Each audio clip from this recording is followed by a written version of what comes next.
Сәлеметсіздер ме, 4-ші сынып білім алушылары? Мен Бақтыбаева Айзат Өмірзаққызы, Ақтөбе облысы Шалқар қаласы номері 1-ші мектеп гимназиясы коммуналдық мемлекеттік мекемесінің бастауыш сынып мұғалімі. Бүгін біз қазақ тілі пәні бойынша жыл бойы өткенді қайталау, дыбыс және әріп деген 131-132 сабақтарды қосып өтетін боламыз. Оқу мақсаты мәтіннің тақырыбы мен мазмұнының өзара сәйкестігін анықтау және ондағы негізгі ойды тұжырымдау. Дерек көздерден мәтін, сөздік, сызба, кесте, диаграмма, қажетті ақпараттарды табу, кездескен жаңа сөздердің мағынасын мәтін бойынша анықтап, ақпаратты қорытындылау, бағалау. Тірек сөздерді қолданып, белгілі бір стильде мәтін, мақала, мінездеме жазу. Мәтін мазмұны бойынша шешім табуға бағытталған сұрақтар құрастыру және жауап беру. Бүгінгі сабақта білім алушы мәтін мазмұны бойынша шешім табуға бағытталған сұрақтар құрастырасың.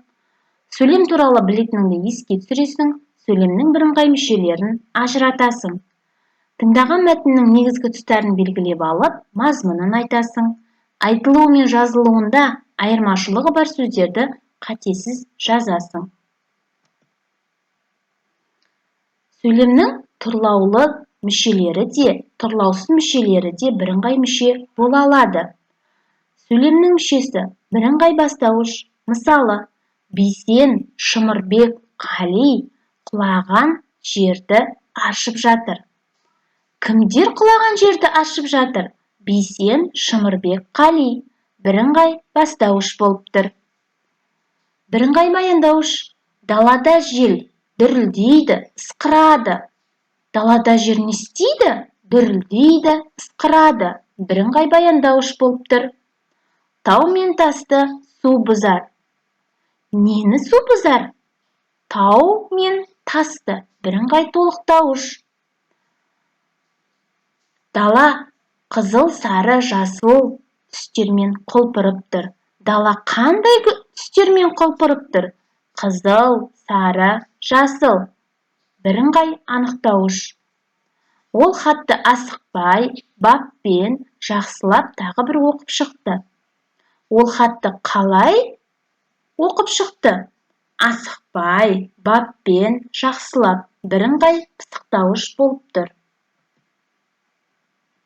Оқылым және жазылым. 60-шы жаттығу. Мәтелді оқып, жатқа жаз. Сағынған ер елін аңсайды, сарала қаз көлін аңсайды. Тапсырма. Сөйлем мүшесіне талда, сөйлем мүшелерінің байланысын сызбамен көрсет. Жазылым және айтылым. 61-шы жаттығу. Ребусты шеш, сонан соң ана сөзімен екі сөйлем құрап жаз. Ол сөз бірінде бастауыш, екіншісінде баяндауыш болсын. Тапсырма. Бір сөздің екі сөйлемде екі түрлі сөйлем мүшесінің қызмет атқару себебін түсіндір. Екінші сөйлемде сызықшаның қойылу себебін түсіндір. Тыңдалым және айтылым. 63-ші жаттығу. Мәтінді тыңда. Бала бидің білгірлігі.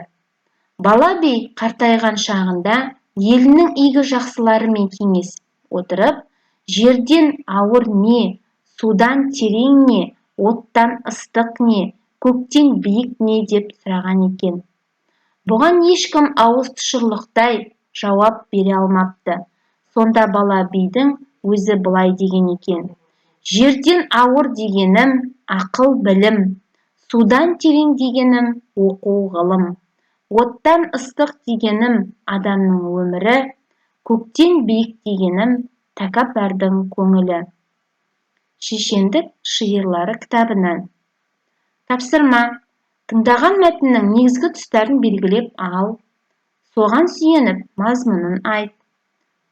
Бала бидің сұрағына қалай жауап берер едің? Дәлел келтіріп, өз ойыңды айтып көр. Сөйлеуіңде менің ойымша, меніңше сөздерін қолдан. Дыбыс және әріп. Әріп пен дыбысты шатастыруға әсте болмайды. Әріп кейде жеке дыбысқа сәйкес келсе, мәселен, о, ө, о, ү кейде бір әріп, мәселен, ю, я бірнеше дыбыстың қосындысын өрнектейді. Керісінше, кейбір әріптердің, яғни жіңішкелік белгісі мен айыру белгісінің дыбыстық мәні жоқ. Жазылуы мен айтылуында байланысты айырмашылықтар бар. Қазақ тілінде дауысты дыбыстар буын талғамайтын және буын талғайтын болып екіге бөлінеді. Буын талғамайтын дауысты дыбыстар А, Е, Э. Буын талғамайтын дауысты дыбыстар сөздің барлық буынында жазыла береді. Мысалы, балалық, қызықты, ынтымақ, береке, инелік, тағы да басқа. Буын талғайтын дауысты дыбыстар О, Ö, O, Ö негізінен сөздің бірінші буынында жазылады. Тек басқа тілден енген сөздерде, қос сөздермен біріккен сөздерде адам аттарында ғана сөздің екінші, үшінші буындарында кездеседі. Мысалы, қырық жазылуында қырық болып жазылса, айтылуында құрық болып айтылады. Оқылым және жазылым. 60-шы жаттығу.